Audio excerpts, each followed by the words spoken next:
Welcome to the In Wheel Time Car Talk Show. Just ahead, part 2 of our talk with Mary Argruza at the Savoy Auto Museum just outside Atlanta. Jeff will have his car culture feature, and Mr. Mars have 5 scenic drives around the Houston Metroplex. Oh, I had to do some digging, but I got them. It's gonna say, well, you digging, yeah. Well, we don't want to dig too deep because we hit water here. Howdy, along with Mike out of this world, Mars. We always need more. Jeff Zekin, Chief Engineer David Ainsley. Thank him for helping us as always. I'm Don Armstrong. Glad that you could join us on this Saturday morning for our live show, always 10 to noon. By the way, before we get back to Mary, I did want to mention to everybody that we've got the Lone Star Street Rod Association State Run coming up. That's up in Granbury, Texas. That's on June the 13th for us. So that's a Saturday. We'll be live there from 9 to noon that Saturday. So it's a bonus hour that we're going to tack on to the front of the show. And we hope that you will join us then. And hey, if you want a great trip, go up to Granbury for this show. It's a great road trip. It's not on the freeway. It's off the freeway. It's in Granbury. Yeah. And so it's a great city. And matter of fact, I think we're going to have Fireman Jack on at some point to talk more about it. Next week. It's a bit of a drive. It's a good little cross-country haul, and there's so much stuff to do in Granbury, so historic. So I encourage you to go if you're not doing anything that weekend. We're there the 13th, you say? It goes from 12th, 13th, and 14th. So it's Friday, Saturday, Sunday. Yeah. So anyway, we will be broadcasting live there. Good okay, let's go back to the Savoy Museum in Cartersville, Georgia, which is just outside Atlanta. And we're speaking with Mary Argruza. Mary, it's always good to have you and have you back. This is her second appearance today on the show because we kind of talked about all sorts of stuff. But today we want to talk this hour about the Woodies. And Mary, I know that you've got some there picked out for us, so I'll let you kind of give us the tour. Okay, well, everything that is in this room belongs to the museum, but I want to highlight first this little Woody, and this is probably the smallest one we own. It might even be the smallest American Woody that was ever made. This was done by the American Bantam Company, and the reason that I'm bringing this up is that American Bantam played a very, very important role during the Second World War. The government needed a small, lightweight, four-wheel drive reconnaissance vehicle. They put the word out to all the different car manufacturers. American Bantam was one, I think, of 2 that was able to get the prototype and all the plans done in time. The government loved what Bantam did. However, they were a very small car company. They were pretty much in the process of getting ready to go into bankruptcy. They weren't doing all that well.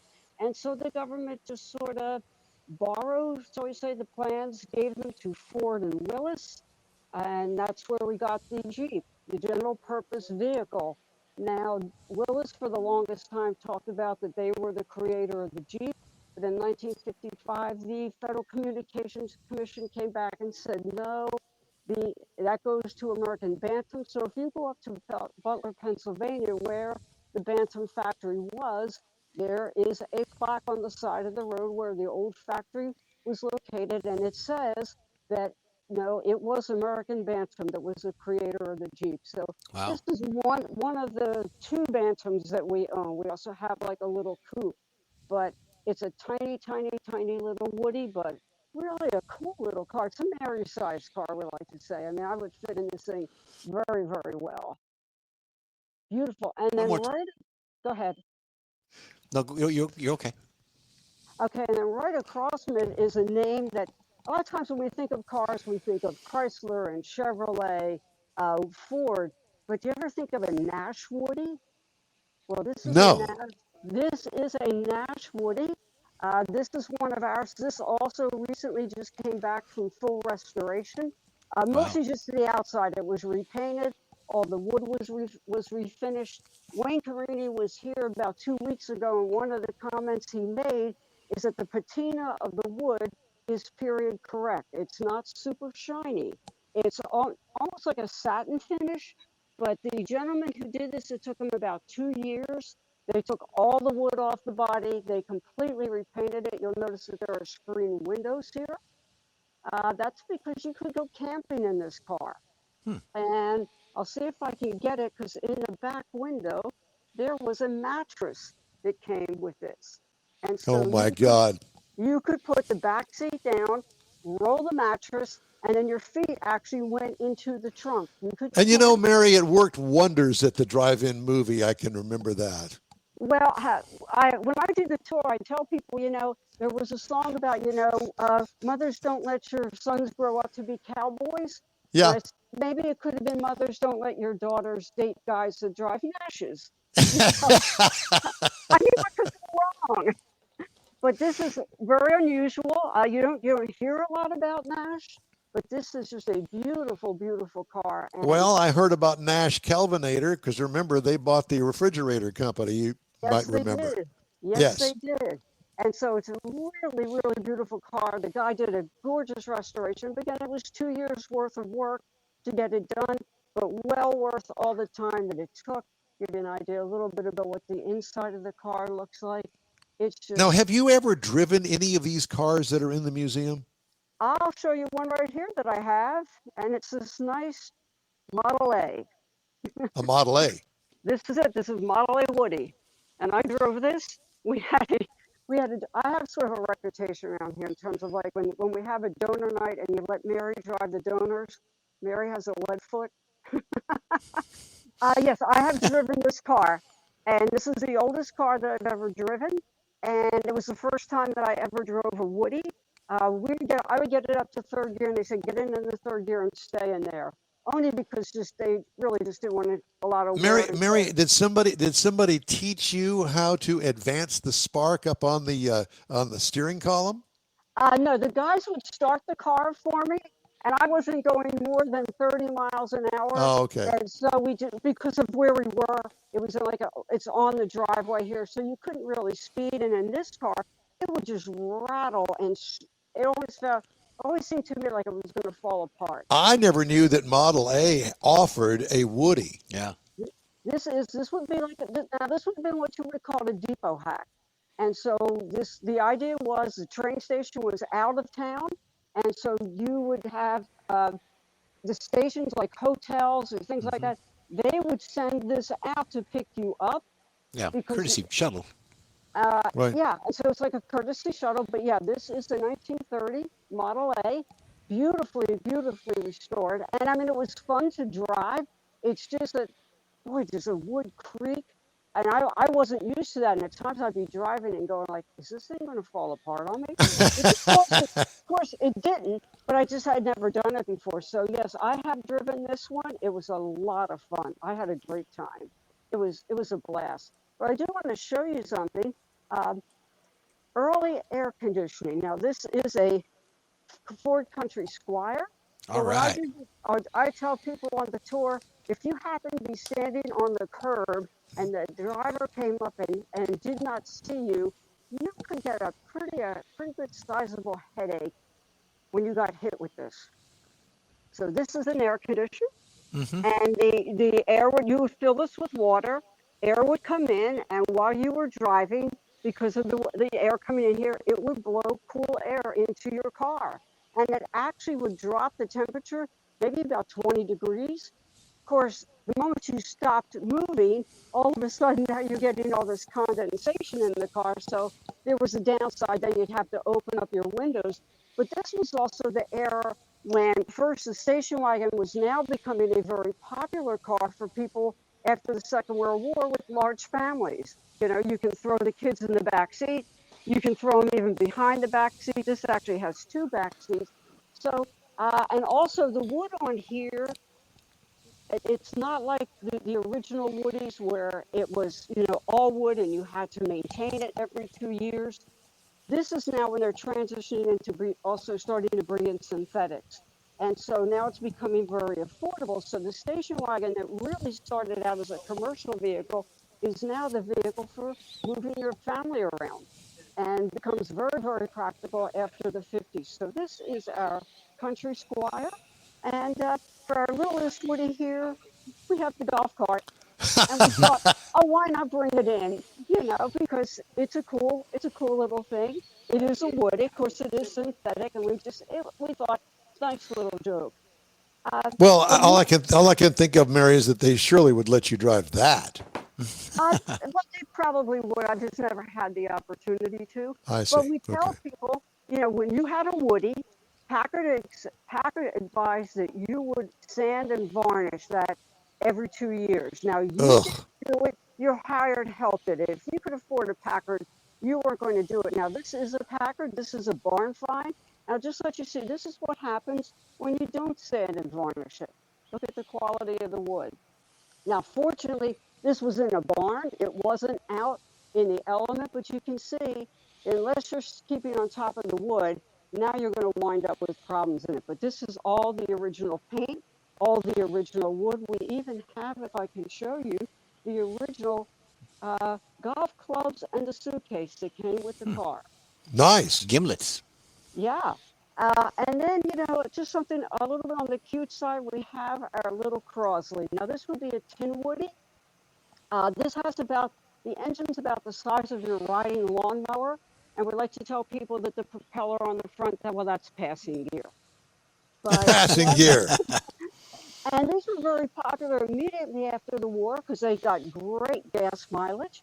And so when there was gas rationing, this was a very, very affordable car to have. We call it a tin Woody because you could get it either with a wood insert. We do have this faux basket weave on here, but it's a cute, cute little car. But now going back to World War II, Crosley made his first fortune. He worked with Ira Cooper, and they did car accessories. His biggest seller was this thing that you put on the top of your radiator cap that had American flags on it for World War I. Well, then he got into producing radios. That he made his second fortune there. And during the Second World War, they were having a really hard time hitting planes out of the sky for accuracy. And so there was a scientist, he was either in Sweden or Norway, and he came up with the idea, if you can set that up on a radio frequency and use that, you can probably have good success. And so they came to Crosley, they asked him to put it together. It was a whole top secret organization. He would go out a lot and travel, and he came into his own factory and they weren't going to let him in because he didn't have the security clearance. Well, he developed what was called the proximity fuse. And so what they would do is they would go like to shoot something out of the sky. It would be on a radio frequency, but it didn't have to get all the way up to the target. It would explode as they got within a vicinity, and there was so much shrapnel. Well, they were knocking stuff out of the sky, and then they started using it on land. And that is considered the second greatest, I shouldn't say invention, but the element that helped with the Second World War behind the atomic bomb. And that was all Mr. Crosley. Now, this is one of our Packard station wagons. And of course, you were in high cotton if you could afford something like this. This is I like it. Oh, it's a beautiful car. Absolutely gorgeous. But again, if you were buying a Packard, you had money. And so you had somebody who was going to sand and varnish this car for you every 2 years. You weren't going to do it. But, I mean, can you imagine you're driving down the street in this? I mean, this just screams money. And, of course, after the Woodies fell out of favor, I mean, they were a novelty for a while. And then they became used cars. And, of course, as people bought the used cars, they weren't keeping up with them. So by the time that the Beach Boys and Jan and Dean were all singing about, going to Surf City, these were like, ratty used cars that were falling apart, but they were dirt cheap. And so they became very popular. And then that spurred the whole idea of like, let's make Woody's collectibles. They really, let's get them, let's restore them. And so when Wayne, Karini, and Ken Gross were here last week, someone asked them, well, if I want to buy one, what would be like a safe price range to stay in? Because some of these were going for like 6 figures a couple of years ago. In fact, Wayne Karini was talking about one that he paid 6 figures for. And his suggestion was that if you can find one, basically restored, not a project where you have to start from scratch. In fact, he was recommending don't go there. If you can get one for like 45 to 50,000, that's probably going to be a safe bet where you're not going to wind up with problems. It's going to keep its value. So Mary, how long is the Woody collection on display there? I think about 3 more months, we just brought, well, no, 2 more months, excuse me, because we just brought in the Chrysler leather cars. That's So nice that right means, there. Yeah, it's a yeah, pretty this, car. now this was an aftermarket. This was a dealer add-on. You didn't get this from the factory. This is applied to the actual steel body. So this was an add-on, but we've got about 2.5, maybe 2.5 more months that we will have these on display. And then I forget what's coming in after we move this. Well, I got to ask you, Mary, because we're running out of time here, but, would it be really feasible to take a road trip headed toward you, stay in Atlanta, and then come on out 45 minutes away or 45 miles away from Atlanta up to Cartersville, Georgia, to take a tour of the Savoy? Absolutely. Absolutely. I'd love to do it. Okay. Well, yeah. go ahead. And again, and it's just not the Savoy. If you wanted to go to the booth, we could get you to the booth. We could get you to the Talus. You could see the other 2 museums that we are, partnered with. Oh, absolutely. But yeah, come on up. This place, right. this place is great. Is it savoymuseum.com? Well, no, on the web.org. .org. Yeah, Museum, yeah. savoymuseum.org. .org. Yeah. Okay. All right. But yeah, Mary, I come on can't up. tell you what a pleasure it is always to talk to you. We think the world of you and the Savoy, but you do such a good job there, and you deserve a raise. Um, can I get a copy of this so that I can give it to the powers to be? Yes, absolutely, and we'll enhance it with more of the kudos that we send your way. Okay, please do that, because that will help. But thanks, guys. It's always a lot of fun talking to you. It's always a pleasure to share the museum with people. Yes, thank you so much, and let's stay in touch. And you got something new coming up? Be sure and give us a call, and we'll get you on. We appreciate you sharing. Okay, talk to you soon. Thank you. Bye-bye. Bye-bye. All right. Hey, just ahead, Jeff's Car Culture, and Mr. Mars has 5 scenic drives around Houston. Woo-hoo. In his driving destinations. I wonder if feature. one of them is to come by the studio here. No. Wave as you go by. Yeah. Hey, all that and more coming up on the In Wheel Time Car Talk Show right after this. Stay with us. The Tex-Mex dining experience is defined by Lupi Tortilla, your destination for Texas's best beef fajitas and frozen margaritas. Since 1983, Lupi Tortilla has served authentic and time-tested recipes made with the freshest ingredients. Atmosphere is part of the award-winning experience at Lupi Tortilla, all developed in a little house near Highway 6 and I-10 in Houston. Visit any of the Lupi Tortillas and you'll see the same attention to detail in each and every location. Start your Lupi experience with queso flamiado and guacamole, along with a classic frozen margarita. Dine on famous Lupi beef and chicken fajitas or pepper shrimp brochette, or a fish or vegetarian entree, and finish with a scrumptious flan for dessert. Find Lupi Tortilla in Houston, College Station, Beaumont, Austin, San Antonio, and Dallas-Fort Worth. There's a Texas location near you. The recipes are authentic and time-tested. The ingredients always fresh. Lupi Tortilla. Eats pretty good. Apple or Android, In Wheel Time podcast can be found everywhere, on the stream and through downloads. Whether you're on the road or at home and searching for a fun car talk show, give In Wheel Time a try. Honest new car reviews, fun, informative interviews with real car people, weekly automotive news, features like Jeff's Car Culture, Mike's Driving Destinations, all on In Wheel Time. Check us out on SiriusXM Podcasts, iHeartRadio, or while you're shopping on Amazon through Amazon Music. InWheelTime.com has a list, so check us out.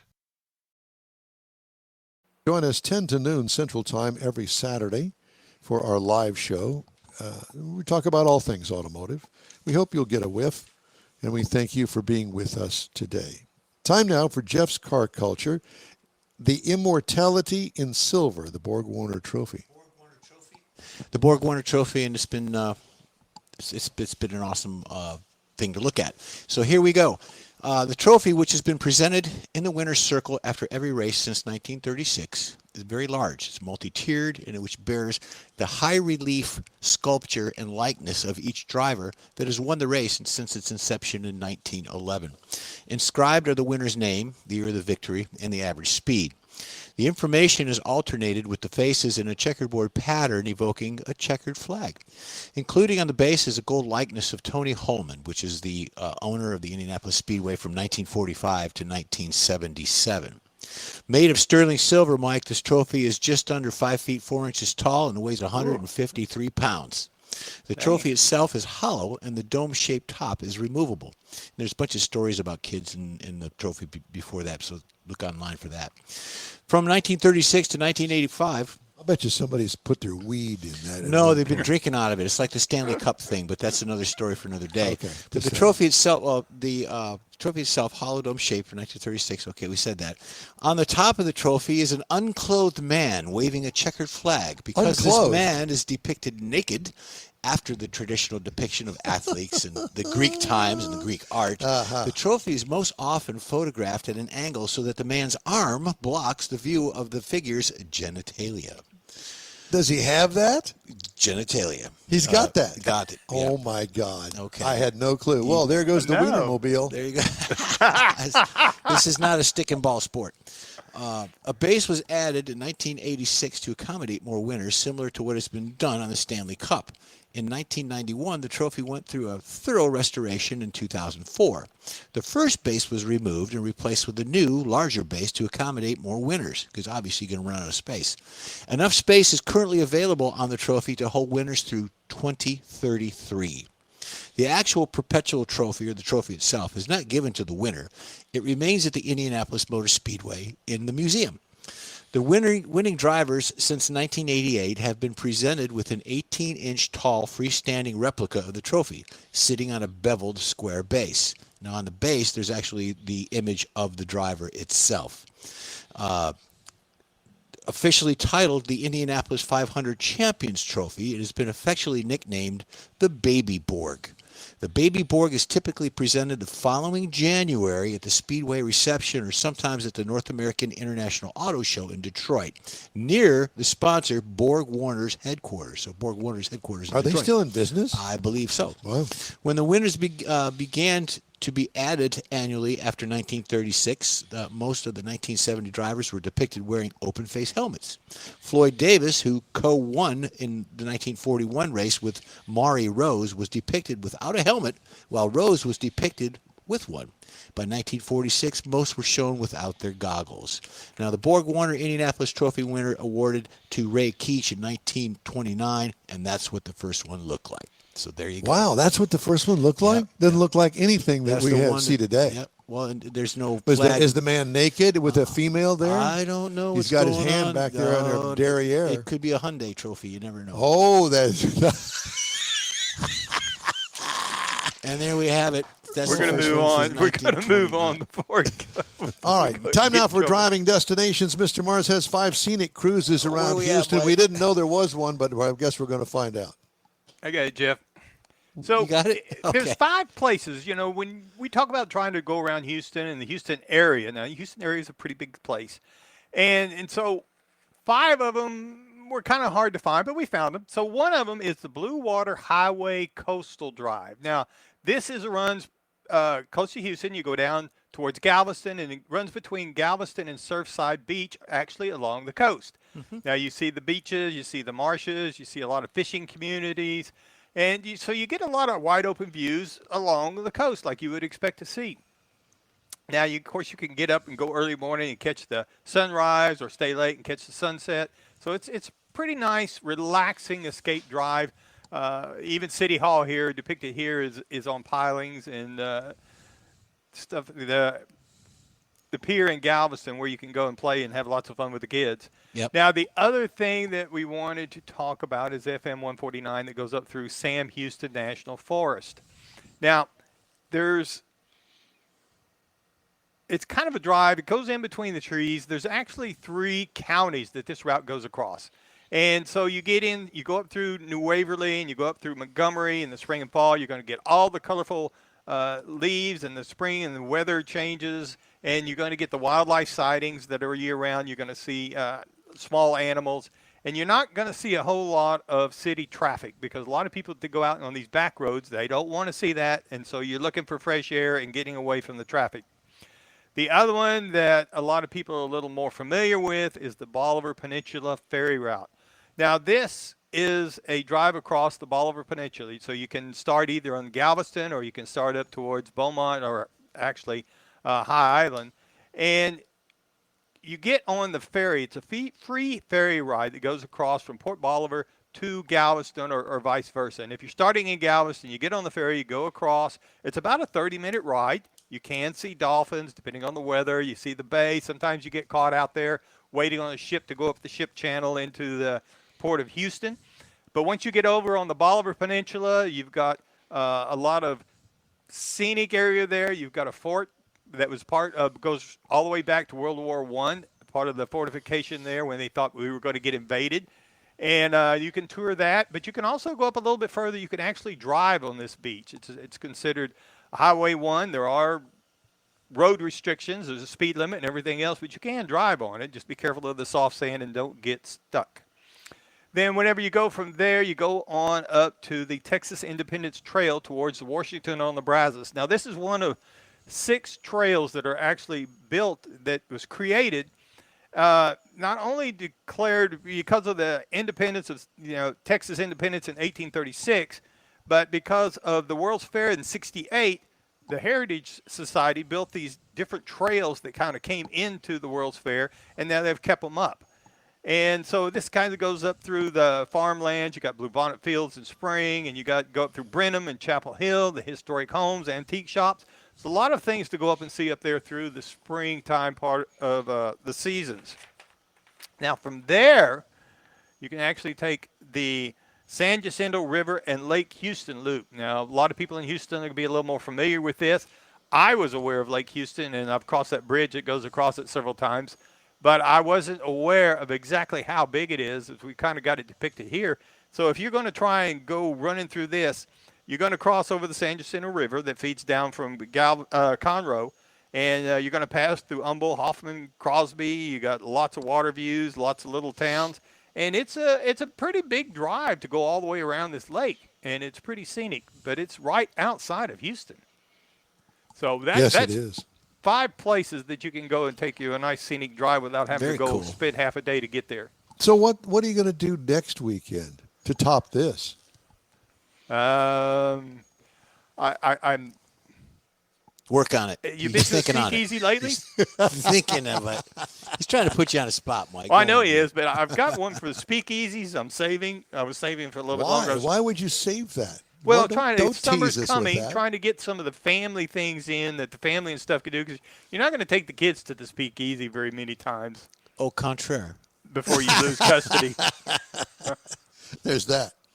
Yeah, and breweries are becoming fewer and fewer these days. So Yes, they are. Might want to grab a tour of that before they all go away. The breweries are now kind of kid friendly because they've got all the games for the kids. They got pickleball, they've got the cornhole, they've got all kinds. We went to one. One thing that they don't have, Schlitz. No more Schlitz. Is that so? The keep that Schlitz in hit the mind. fan. I'm telling you. Hey, time to take a break. In Wheel Time Car Talk Show continues right after this. Stay with us. Your car is a direct reflection of you, so don't be satisfied with color fade or a dingy, dull appearance. Get rid of those terrible automated car wash scratches. Gulf Coast Auto Shield is your save-the-paint company. John Gray and his team of detailing experts can help your car's finish without a full repaint. Searching for real experts in window tint or windshield protection? Gulf Coast Auto Shield. Dash cams, radar detectors, Gulf Coast Auto Shield. Got a new car? Get it protected as soon as you take delivery.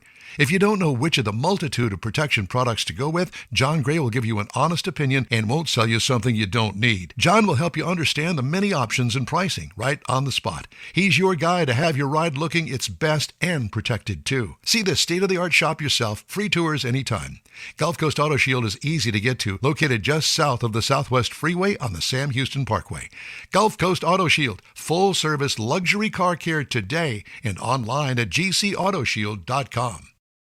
Gift giving should be meaningful, and we have an idea. a hand-painted custom illustration of your car from one of the nation's leading artists. Now you can get one or a car show poster customized for you, a friend, or a loved one. Bill's sites will be happy to guide you through the process.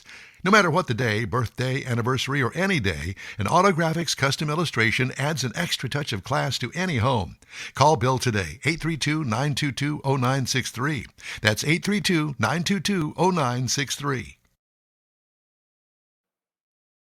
That's it for this podcast episode of the In Wheel Time Car Show. I'm Don Armstrong, inviting you to join us for our live show every Saturday morning on Facebook, YouTube, Twitch, and our InWheelTime.com website. Podcasts are available on Apple Podcasts, Spotify, Stitcher, iHeart Podcast, Podcast Addict, TuneIn, Pandora, and Amazon Music. Keep listening, and we'll see you soon.